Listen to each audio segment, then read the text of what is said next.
NDA के अंदर जो एनडीए दूसरे पर आरोप लगाती थी परिवारवाद का, आज एनडीए के सबसे बड़े नेता बिहार के जीतन राम मांझी जी, वो अपने पुतों को लड़ा कर नहीं, उपचुनाव हो या कोई चुनाव हो, लेकिन आखिर जो कार्यकर्ता हैं या जो एक युवा वर्ग है, जो राजनीति के अपने पद की तलाश में बेचैनी में रहता है, आखिर उसको कैसे मौका मिलेगा कार्यकर्ता को? जब आप अपने परिवार के लोगों को ही विधायक बनाते रहेंगे, टिकट देते रहेंगे, तो उन लोगों में चाहे किसी भी वर्ग की जाति के हों, लेकिन उन लोगों में एक बेचैनी है और एक आक्रोश भी है। ये जन सुराज के लिए अच्छा दिन मैं मानता हूँ कि जन सुराज की पार्टी बने हुए 20 दिन हुआ है। आज जन सुराज पार्टी में टिकट लेने के लिए अगर कुर्सियाँ चलती है, टिकट लेने के लिए इतनी भीड़ लगती है, होड़ लगती है, ये तो निश्चित रूप से जन सुराज के लिए अच्छा दिन है कि प्रशांत किशोर जी ने प्रत्याशी चयन में एक बातें ज़रूर कही थी कि हम वहाँ के रेफरेंडम से, माने वहाँ के जनमत संग्रह के द्वारा प्रत्याशी तय करेंगे। नोरमा ग्रुप, जो सोचता है वो करता है। आपके अपने सपनों का आशियाना। नमस्कार, भारत लाइव देख रहे हैं आप। एक बार फिर से हम हॉट टॉक के माध्यम से जुड़े हैं। हमारे साथ एमएलसी हैं, स्टार प्रचारक हैं, प्रशांत किशोर की पार्टी के रामबली चंद्रवंशी सर मौजूद हैं। प्रशांत किशोर बिहार में दमखम दिखाने के लिए 4 सीटों पर होने वाले उपचुनाव के प्रचार प्रसार में जुट गए हैं। अलग अलग विधानसभा के सीटों पर रामगढ़, तरारी, बेलागंज, इमामगंज में अपने लोगों को उतार रहे हैं और स्टार प्रचारकों की लिस्ट जारी हो रही है। प्रशांत किशोर की पार्टी जनसुराज में जिस तरीके से उम्मीदवारों का चयन हो रहा है, अचानक से उम्मीदवार बदल भी जा रहे हैं, कई तरह के सवाल खड़े हो रहे हैं। क्या प्रशांत किशोर बिहार में राजनीति को नहीं समझ पा रहे हैं, सिर्फ रणनीति ही बना पा रहे हैं? क्या जीत सुनिश्चित होगी या फिर इसी उपचुनाव में सब कुछ तय हो जाएगा कि प्रशांत किशोर 2025 विधानसभा में क्या करेंगे? कई सारे प्रश्न हैं। तो चलिए हमारे साथ सर जुड़ते हैं, सर से बातचीत करेंगे। सर स्टार प्रचारक बने हैं, प्रचार प्रसार करने के लिए जनसुराज के लिए जा रहे हैं। रणनीति और राजनीति में बड़ा डिफरेंस प्रशांत किशोर को नजर आ रहा है, कैसे देखते हैं इन चीजों को आप? देखिए, जन सुराज दल जो है अभी 2 अक्टूबर को बनी ही है, अभी बने हुए 1 महीना भी नहीं हुआ है, तो निश्चित रूप से दल अभी नई है और इसकी जो दल की संरचना होती है वो अभी तक बनी नहीं है और बनने का जो समय आया तो तुरंत चुनाव की घोषणा हो गई और इस चुनाव के समुद्र में हम लोग गोता लगाने के लिए कूद भी गए। तो जब चुनाव में हम लोग कूद गए हैं, मतलब कि जन सुराज के प्रत्याशी खड़े हो रहे हैं, जन सुराज चुनाव लड़ रही है, तो निश्चित रूप से जो हमारी पार्टी की संरचना थी वो थोड़ा सा रुक गया और इधर हम लोग मुखातिब हो गए। अब उसी क्रम में थोड़ी सी गलतियां आप कह सकते हैं कि कुछ हुई है, लेकिन वह गलतियां बहुत बड़ी गलती नहीं है, इसलिए कि चुनाव के पहले, नॉमिनेशन के पहले तक जब अवसर हमको मिल गया उम्मीदवार बदलने का, चाहे किन परिस्थितियों में भी किन्हीं कारणों से, तो हम लोगों ने उसका करेक्शन कर लिया और करेक्शन करके जो उम्मीदवार उतारे गए हैं वो सब बिल्कुल दमखम वाले उम्मीदवार हैं, सामाजिक समीकरण वाले उम्मीदवार हैं और हर तरह से फिट उम्मीदवार हैं।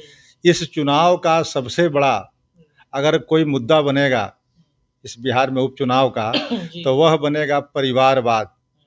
आज जो है परिवारवाद सारे पार्टियों में लगभग है, चाहे ये गठबंधन हो चाहे वो गठबंधन हो। 2 बड़ा गठबंधन आज बिहार के अंदर है, एक यूपीए का गठबंधन जिसको महागठबंधन कहते हैं, उनके भी उम्मीदवार देखेंगे आप तो सुरेंद्र यादव जी के पुत्र सुरेंद्र यादव लगातार उस सीट पर जीतते रहे और आज है वो जब एमपी बन गए तो अपने बेटा को उन्होंने उतारा है। उसी तरह से जगदानंद सिंह जी रामगढ़ से जीतते रहे और रामगढ़ से जीतने के बाद उनका बड़ा बेटा जीता, बड़ा बेटा जीतने के बाद फिर छोटा बेटा को उन्होंने उतारा है। तो इस तरह के परिवारवाद आप महागठबंधन में भी देख रहे हैं। और दूसरी तरफ एनडीए की बात करें तो वहाँ भी जीतन राम मांझी जी ऐसे जो व्यक्ति वहाँ से पहले विधायक थे और उसके बाद एमपी बन गए, केंद्र में मंत्री हैं, उनका बेटा ऑलरेडी बड़ा बेटा जो है यहाँ पर बिहार सरकार में मंत्री है और उनके समधन भी विधायिका है। बावजूद इसके उन्होंने फिर एक पुतोहू को खड़ा कर दिया विधायिका में। तो इस तरह से एनडीए के अंदर जो एनडीए दूसरे पर आरोप लगाती थी परिवारवाद का, आज एनडीए के सबसे बड़े नेता बिहार के जीतन राम मांझी जी, वो अपने पुतों को लड़ा करके। तो उनका कहना है कि मतलब ये तो उपचुनाव है, चलिए ये हमारी सिटिंग सीट है, उपचुनाव है, विधानसभा में हम उतारेंगे कार्यकर्ता को, चुन के रखा है हम लोगों नहीं, ने। उपचुनाव हो या कोई चुनाव हो, लेकिन आखिर जो कार्यकर्ता हैं या जो एक युवा वर्ग है, जो राजनीति के अपने पद की तलाश में बेचैनी में रहता है, आखिर उसको कैसे मौका मिलेगा कार्यकर्ता को? जब आप अपने परिवार के लोगों को ही विधायक बनाते रहेंगे, टिकट देते रहेंगे, तो उन लोगों में चाहे किसी भी वर्ग की जाति के हों, लेकिन उन लोगों में एक बेचैनी है और एक आक्रोश भी है। तो उस आक्रोश का प्रदर्शन इस उपचुनाव में आपको देखने को मिलेगा और इसका फ़ायदा जनसुराज के उम्मीदवार को मिलना चाहिए। वैसे तो अभी आज नॉमिनेशन का ही कल लास्ट डेट है, तो नॉमिनेशन के बाद जो चीज़ें बनेगी, फिजा बनेगी, उसमें निश्चित रूप से जनसुराज के प्रत्याशियों का पलड़ा भारी नज़र आएगा, अभी हमें प्रतीत होता है। कैसे भारी होगा? 2 उम्मीदवार के चयन में तो बड़ी गलती हो गई, 2 नहीं 3 हम कहेंगे, क्योंकि कई तरह की चर्चा चल रही थी दोनों उम्मीदवारों को लेकर के। तो कैसे कहा जाए कि पलड़ा भारी होगा? प्रशांत किशोर जी रणनीति बनाते हैं, लेकिन अपने पार्टी का रणनीति बनाते फेल हो गए। नहीं, फेल इसको नहीं कहेंगे, थोड़ा-सा कहें ना कि जब पार्टी की संरचना नहीं थी, पार्टी ने इस पर पूरी तरह से विचार-विमर्श नहीं किया था, तो उसमें थोड़ी गड़बड़ियाँ रह गई कि जिनका नाम की घोषणा हुई, उनका प्रति वोटर लिस्ट में बिहार के अंदर नाम नहीं था। इसको करेक्शन कर लिया गया। दूसरा आप कह रहे हैं बेला के बारे में, तो बेला के जो उम्मीदवार हैं, किरण सिंह जी, वो भी कम ये अहमद क्या बोलते हैं? खान साहब जो अमजद खान साहब, तो पहले भी चुनाव लड़ चुके हैं। आज जिनको प्रत्याशी हम लोगों ने, हमारे प्रशांत जी ने बनाया था, वो प्रत्याशी ही बाद में उन्होंने कहा कि नहीं, हम बुजुर्ग हो चुके हैं, हमको छोड़ दिया जाए, इन्हीं को लड़ाया जाए, तो उनका समर्थन है। पूर्व के प्रत्याशी ने प्रस्ताव दिया कि इनको बनाया जाए, तो यही तो रेफरेंडम हुआ। नहीं, लेकिन उन्हीं के चुनाव में तो विवाद हो गया था ना, कुर्सी-वुर्सी सब चली गई थी। ये उनके समर्थक, जब वो प्रत्याशी बने थे, इनके समर्थक कुछ लोग थे जो हल्ला उड़ा रहे थे। तो ये तो मैं समझता हूँ कि जनतंत्र की खूबसूरती है। ये जनसुराज के लिए अच्छा दिन मैं मानता हूँ कि जनसुराज की पार्टी बने हुए 20 दिन हुआ है। आज जनसुराज पार्टी में टिकट लेने के लिए अगर कुर्सियाँ चलती है, टिकट लेने के लिए इतनी भीड़ लगती है, होड़ लगती है, तो ये तो निश्चित रूप से जनसुराज के लिए अच्छा दिन है। जनसुराज का भविष्य बताता है कि नहीं, ज़रूर कुछ न कुछ इसमें बात है। नहीं तो 20 दिन की पार्टी में आज प्रत्याशी बनने के लिए इतनी होड़ हो कि मारा-मारी तक हो जाए, तो इसका मतलब जनसुराज कुछ है। तो प्रत्याशी लेकिन चुनने में गलतियां हो रही हैं, ऐसा कहा जा रहा है, इसलिए क्योंकि वो प्रशांत किशोर जी बोले थे कि हम एकदम निचले तबके के व्यक्ति को चुनाव लड़वाएंगे, चुनाव लड़वाना मेरा काम है, जिताना मेरा काम है। लेकिन हम तो यहाँ देख रहे हैं, कोई प्रोफेसर है, कोई आर्मी से रिटायर हो रहा है, कोई व्यक्ति शिक्षाविद है, तो इन लोगों को वो बना रहे हैं देखिए, प्रशांत किशोर जी ने प्रत्याशी चयन में एक बातें ज़रूर कही थी कि हम वहाँ के रेफरेंडम से, माने वहाँ के जनमत संग्रह के द्वारा प्रत्याशी तय करेंगे। तो जनमत संग्रह जो है, वह कभी-कभी इधर, कभी उधर होता है। तो जनमत संग्रह पे अनुसार आज जो प्रत्याशी को हम लोगों ने चुना, माने जनसुराज ने, और वह प्रत्याशी खुद कह रहा है कि मैं नहीं, ये लड़ जाएँ तो ज़्यादा अच्छा होगा। तो इसका मतलब क्या हुआ कि हमने जनमत का आदर किया। हम कोई प्रत्याशी तय करके नहीं चल रहे हैं कि यही बनेंगे, वही नहीं बनेंगे, वो बनेंगे, वो नहीं कर रहे हैं। ये भी तो हो सकता है कि उनके जीत की या फिर उनके वोट को लेकर के वहाँ पे कोई चर्चा ही ना हो, जैसे तरारी में हुआ है। एसके सिंह के बारे में वहाँ पे लोग नाम भी नहीं जानते थे उनका। नहीं, तड़ारी में तो उनका वोटर लिस्ट में नाम नहीं था, लेकिन आज देश की लड़ाई लड़ने वाले बहुत बड़े योद्धा थे वो lieutenant general SK Singh ji. तो एसके सिंह जी एक बड़े पर्सनालिटी थे, बड़े व्यक्तित्व थे। जिस तरह की आप जनसुराज से अपेक्षा करते हैं कि पढ़े लिखे लोग, किसी न किसी फील्ड के एमिनेंट लोगों को मौका दिया जाएगा, तो जो जनसुराजी लोग हैं वहाँ, या जो नया युवा वर्ग है मतदाता, वो सब इस बात को समझ रहा है। और जब उनका तकनीकी कारणों से वोटर लिस्ट में नाम नहीं था, तब प्रत्याशी बदलना पड़ा। तो यह भी चुनाव के अभी नॉमिनेशन का समय था, इसलिए इस चीज़ करेक्शन हो गया। अब ये कोई बड़ा मुद्दा नहीं है। बड़ा मुद्दा अब होगा जो प्रत्याशी मैदान में हैं, उसका जो दल का जो अपना ये है, उसका क्रेडिबिलिटी जो है, उस पर डिपेंड करेगा आप कि किस तरह के बिहार में राजनीति चल रही है, और इस बिहार की राजनीति के लोग बदलना चाहते हैं कि नहीं बदलना चाहते हैं, यह दिखाई पड़ेगा आपको इस कल के बाद से। जनसुराज कब तक मतलब ये प्रचार प्रसार में उतर जाएगा, चूंकि अभी तो उतरा ही हुआ है। नहीं, जनसुराज तो प्रचार प्रसार बहुत पहले से कर रही है, लेकिन अब नॉमिनेशन का डेट कल तक है। कल के बाद 26 तारीख से हम लोग भी अपना ड्यूटी लगा दिया है। अब 26 तारीख से लेकर लगातार 11 तक हम लोग प्रचार ही में रहेंगे। तो यह जो दिन होगा, यह जो समय होगा, यह समय में लोगों को पता चल जाएगा, बिहार के लोगों को, कि तासीर क्या है, किस पार्टी के किस प्रत्याशी के पक्ष में अपना मतदान करती है जनता। चलिए, जनसुराज की तो बात हमने कर ली। बिहार में एक और पार्टी अब आने वाली है। 31 तारीख को आरसीपी सिंह अपने पार्टी का लॉन्चिंग करने जा रहे हैं। ये दोनों कभी नीतीश कुमार के खासम खास हुआ करते थे, आज दोनों पार्टी बना रहे हैं। अब देखिए, आरसीपी जी की अपनी कोई पहचान नहीं थी। एक तरह से कहा जाए कि जापानी टॉर्च थे, मतलब कि नीतीश कुमार जी की पावर से इनकी रोशनी होती थी, बल्ब की।